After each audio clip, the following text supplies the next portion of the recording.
Hello everyone, this is Defense Politics Asia and this is the conclusions. Another chill session of the conclusion. Hopefully it's not chilling. And so we're going to talk about some of the latest developments in Ukraine. Some of the biggest things happening in Ukraine. So this will be good watch for those that are lazy to watch the frontline changes report or the situation report, which is probably even more boring. So frontline changes report, I don't know how you can be bored about watching that because it's so straightforward. But no, SITREP I can understand. No, SITREP is too technical. So press the like button, subscribe. And we are going for 100,000 subs. So no, that's why I subscribe. And we're going to go talk about Kursk Front first, of course. As usual, Kursk Front is cursed. And the developments happening in the Kursk Front has started to be reflected in the Russian Defense Ministry's report. We all remember, right? We have all these different icons light up, every day. So many of them. And now the report is so short. You can see this is the 16th report, this is the 17th report. Both only mentioned 4 locations: Gogolevka, Gornau, Guevo, and Oleshnya, which is basically this 4. Gogolevka, Oleshnya, Guevo, and Gornau. That's it. Which means that the mapping and the reporting that we have been getting, it's most likely correct. That the Russians have really captured, Rubenskina, Malovoy, Kurilovka. Basically, the front line now indeed is looking like this. The Ukrainian incursion into the Kursk region is mainly just like this now. It's very small right now, but I would not say it's small, in the sense of area. I think in terms of area, I think this is still quite big. Let's check are we able to check area by here? Can we? Yeah, it's still 100 square kilometers. No, it's still 100 square kilometers. It's not small when you talk about area. So you can see it's 100 around 100 square kilometers, around almost 55 kilometers in terms of the total perimeter. So it's not like it's small, but it's small. Okay, so the Russians in the latest mapping by the pro-Russian source, they have mapped that Rubenskina has been captured. They have mapped it like this. The fighting is now moving towards Gogolevka. Ukrainians are probably still holding a little bit of these positions, probably some of these 3 lines, and doing their best to hold back the Russians as long as they can, for whatever PR reason that they need. Because you are not going to get a strategic victory from any of this. So whatever this is, and anyway, this is not Ukraine, right? So there is no reason to die here. But the reason now is just PR. PR is not necessarily mean that it's not important. PR can be very important because it is through PR operations that allows Ukraine to get more weapons, more support, more money. And I can tell you the Kursk Front, the Kursk operation, a lot of people say that it's a massive failure. I mean, if you really look at it as a military, only from a military eye, is useless. It doesn't really do anything much. As you can see, the Ukrainians have lost everything. You can see where the icons are. You can see how far the Ukrainians have actually went, and this is all that they have left. But if you look from a very geostrategical perspective, where the Europeans are very transactional when it comes to Ukraine. The criticism on Trump is that he's very transactional right now, right? Like, everything is a transaction, everything must be, there must be a trade, must be fair, it must be win-win or lose-lose. That's actually exactly what the Europeans were with Ukraine. Ukraine was asking for all this support, and the Europeans have been dragging their feet for 3 years. For most of the 3 years, they have been dragging their feet, and they have been saying that Russia is a big threat. No, they blow up the whole conflict into the stratosphere, talking about how the Russians is going to, after Ukraine, going to attack into Europe, and yet none of them actually properly raised their defense budget. I think the only one that really does it like so none of them is a wrong word, but no, I think only Poland really actually increased their spending. Everyone else is just dragging their feet. They are still increasing at the pace where they have promised Trump in his first term, largely, if they are even following. Because Trump criticized them for not spending the money, so they say that, oh, we're gonna scale it up over 10, 15 years. And Trump accepted because it's better than nothing. And then the Europeans have not really reacted to this Russian aggression. They have not actually reacted. They just give away a lot of old stuff, and then they give away new stuff, and many of these are not free. It's all transactional. So, so no one is reacting in the proper way, and the Ukrainians have no choice because they have made this commitment to fight Russia to the end, or at least to whatever they can. So they need the weapons to fight. They need the ammunition to fight, and they have to sell the country to do it. And so be it. They shall sell the country so that they can fight to the last Ukrainian. Oh, that sounds fucked up. They sell their country to kill all of themselves. Okay, yeah. So welcome to the reality. Not reality show, reality. Although this is a show, so it's a reality show. Yeah. Sad stuff. And happy birthday to you if you are birthday today. Happy birthday, yay. Another year older, another year faster to death. Oh no, I shouldn't have said that. And for those that are not having birthday, congratulations. You're also one day older towards your death. Yeah, that's pretty certain. So that's the situation right now. The fighting is mainly over in Gogolevka, which probably coming from multiple sides. Oleshnya, Goevo, as well as Gorno.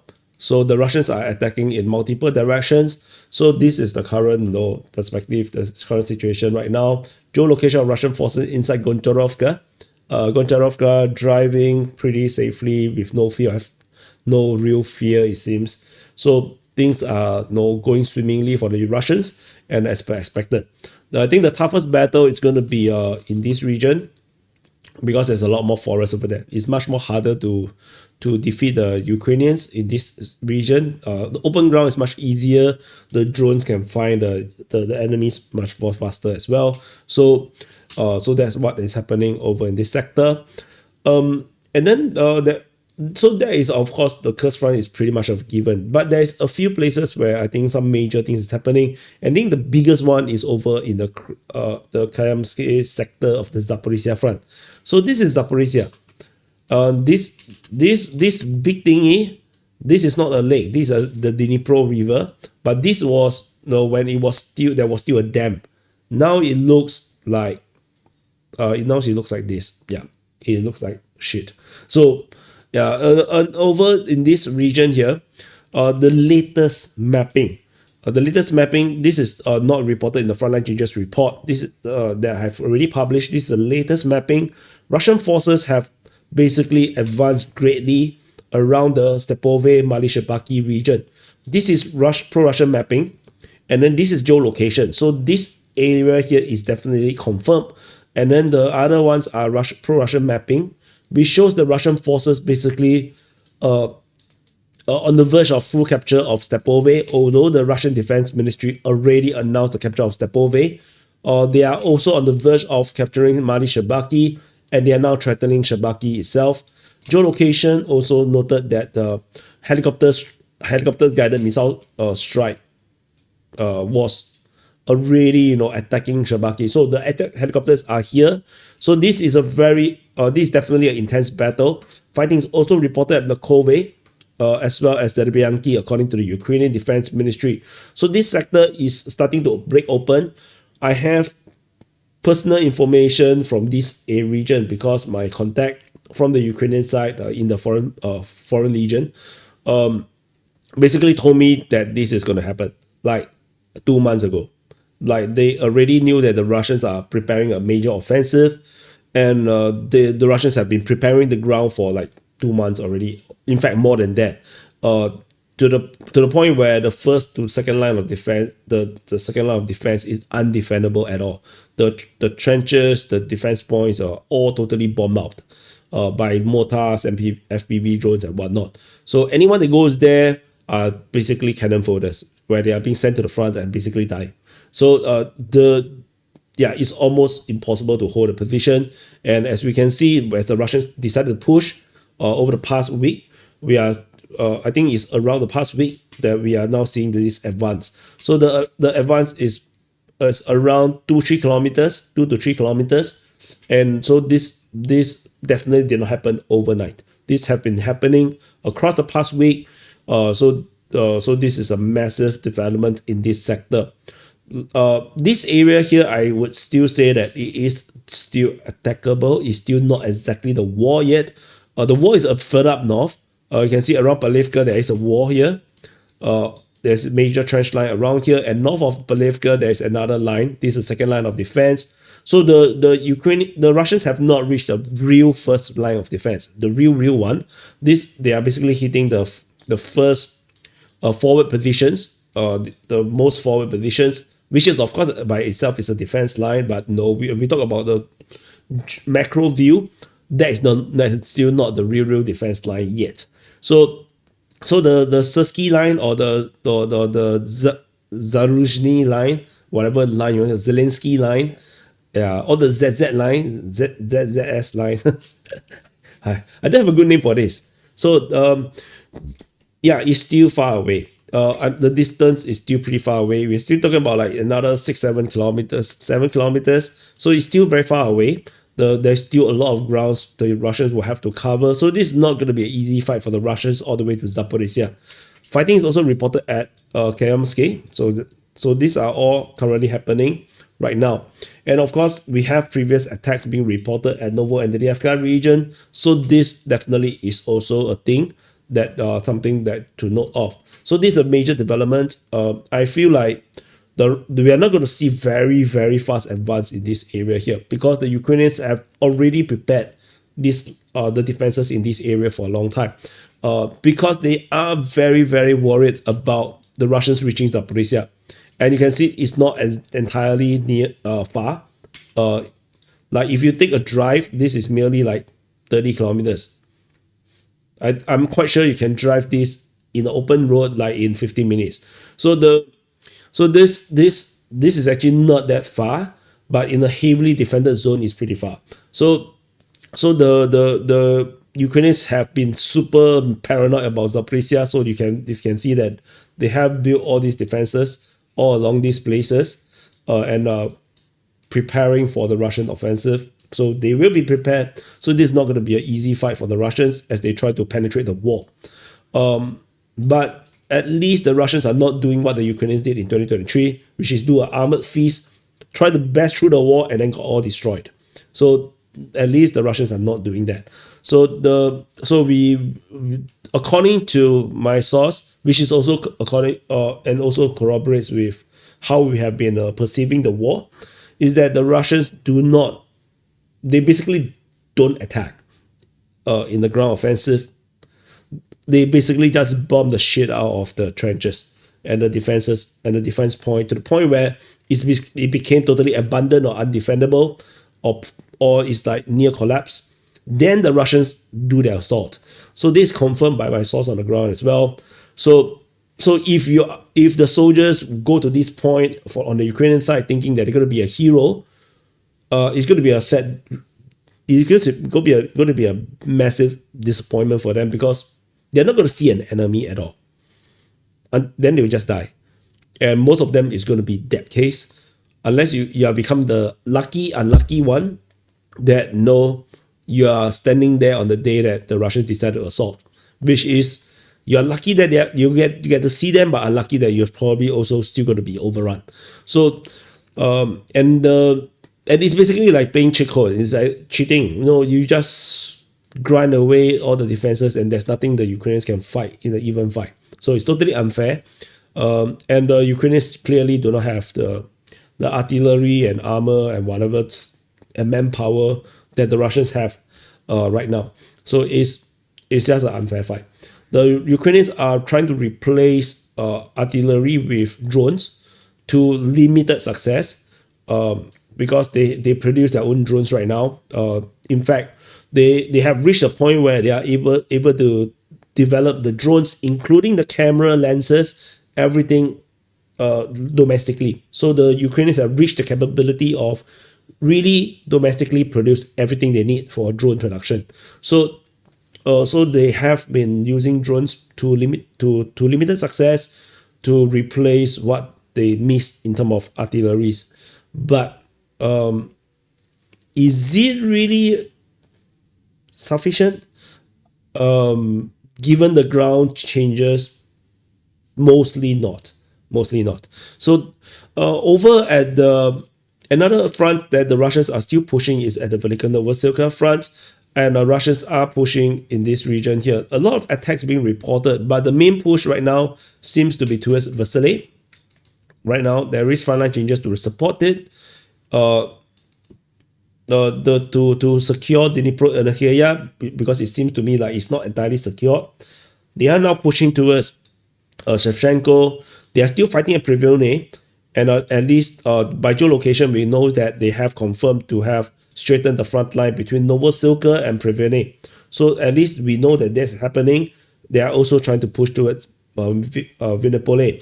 Ukrainians are putting a very, very, very strong defense in this area here, probably because they have Shevchenko. So this become a twin supporting town. So this allows the Ukrainians to defend pretty well in this area. So the Russians have not have much breakthrough in this sector. So the Russians do have Vuhledar. So the current situation in the Vuhledar is still, still on the fighting stage. There's no collapse. The Russians are pushing.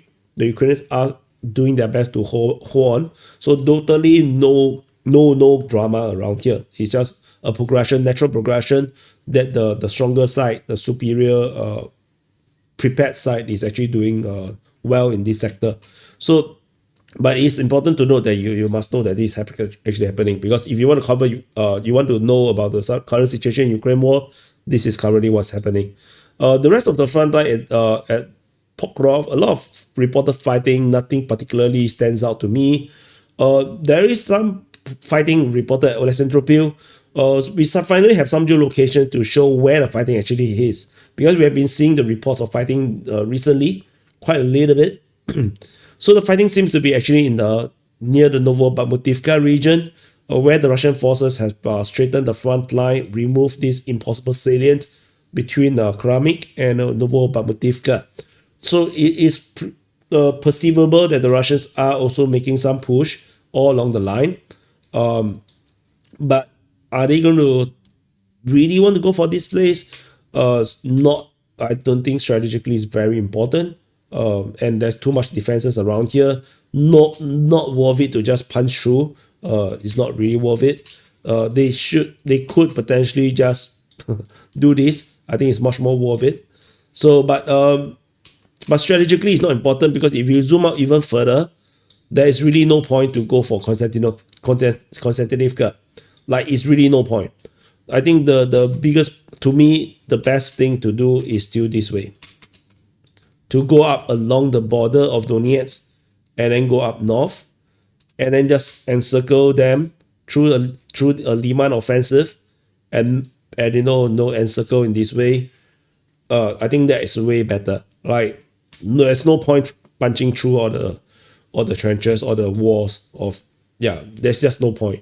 The Russians are already like mostly broke through most of it. There's not much of a heavy prepared trench line in the rear. So I think it is possible to continue to push on. So yeah, let's see what the Russians do. The Russians never follow what I say because I'm not Putin, but they often do their own thing, and sometimes it's unpredictable. Like, the capture of Avdiivka. Like, where the hell is Avdiivka right now? Oh my freaking god, it's here. So the capture of Avdiivka is a huge shock. Like, it's a massive shock to me, because it is such a fortress. It's unexpected that they are able to break through. So the Russians are consistently always doing unpredictable stuff. So so that's why they are generals and I'm not. I'm just a first sergeant, by the way, my military rank. So also that's the two main ones. There's also some smaller ones, like the Russians are making some push in the Bilohorivka and Verkhovno-Kayamsky region. They're mainly operating in the northern part of Verkhovno-Kayamsky with potential attacks towards Prahorivka and Sedrianka, but mainly the fighting is around this sector. There is also lately some reports of fighting at Ivano-Darivka. So mainly this is a smaller one. Another smaller one is around this region here in the northern flank of the Liman front. The latest, of course, is the capture of Novolyubivka and the strengthening of the front line along this sector. They are pushing towards Katerinivka, Novomikhailivka, Orivka, or Ogovka, Zelena Dolina, Nove. So they're all pushing along this line. So this another offensive is a smaller scale one that is currently happening for the Russian side. And we cannot also ignore that the Ukrainians are doing their own offensive here and there. One of these ones is over at this Borova front, where the Ukrainian forces have re-entered into Zarizove. So they have entered into Zarizove and they are trying to push. So this comes after the Russians failed to hold a position at Bohuslavka. So this is something. The Ukrainian offensive operations come in smaller scales and here and there. It's not very concentrated. So it only serves tactical needs to push back the Russians. And this is the frog. Yeah, this is the present for you if you have a birthday today. And also that I find it, I mean, it's good for morale. Like, generally speaking, I can see that Deep State UA and the pro-Ukrainian crowd is very happy with the Ukrainian limited offensive here and there, and they are very excited about it. For me, I'm not. Not because I'm pro-Russian. I'm not pro-Russian, but it's more like, I know what's going to be the end of all these operations. It's going to be the soldier that was on the assault getting killed somehow by FPV drones, by ambush, by getting bombed by a tank mine bomb because they're hiding in that building, air strikes, like TOS. Like, there is so many ways to die, and I feel like the better strategy is to be more on the defensive, unless you have a proper offensive force, and you can really take some very major strategic victory. But yeah, the Ukrainians don't have the strategic depth for strategic victories. So it's a war, and this war is not going to be a stalemate. The Russians are going to push all the way. They know the danger of a stalemate. They know the danger of a frozen conflict. They have seen so many of them already, and yeah, they are not going to play with that. Like Afghanistan, for United States, Iraq, they have seen enough. They're gonna give Ukraine the Georgia lesson to basically defeat them so utterly to the point where they will never want to fight Russia again. That's what happened to Georgia right now. Georgia don't dare to fight the Russians, and in fact they are more pro-Russia than ever before, government-wise. So, and they are really benefiting from their not anti-Russia position. Like, they have increased trade, the economy is getting better because of the increased trade. And there's also operations around the Vuhledar front. But the main battle, according to the Ukrainian Defense Ministry right now, is around Kayamka, Kutkivka, Zapotny. These are the main ones. So Kayamka is the main one, the main operation was reported for both days. Kukivka was reported on one day, Zapotny was on another day. So the fighting here is a bit more not consistent at least according to the Ukrainians. But Kayamka is definitely, a prime target by the Russians right now. So, and I personally think that strategically speaking, this is a must-have position if the Russians want to push out further. So without Kayamka, from Vuhledar alone, pushing out is super dangerous. So yeah, this is a sensible place for the Russians to go for. And I think that is, the conclusions for my thoughts, at least for the past 24, 48 hours, and of course, generally for the entire war. So anyway, thank you for watching. I'm running out of my voice. My voice is dying because I'm still recovering from my illness. But anyway, thank you for watching. Press the like button, subscribe, and subscribe to join the Patreon, become a DPA Army sergeant, officer, or general. Support my work because the people who support through all these YouTube membership, be it coffee, boosty, locals, Patreon, all of you guys create that cushion, that buffer zone for me to deal with the uncertainty that YouTube algorithm is to DPA. Particularly, the algorithm is not very friendly to DPA. So it's your support as a paying member, a monthly subscriber, that monthly paying member that helps to create that cushion. So I'm very thankful. I'm trying to find some ways to, interesting, fun ways to highlight the names of the people who support. But I have some ideas, but it's going to take some time to develop them. So anyway, I see what I can do. But yeah, thank you for watching. I'll see you guys in the next update.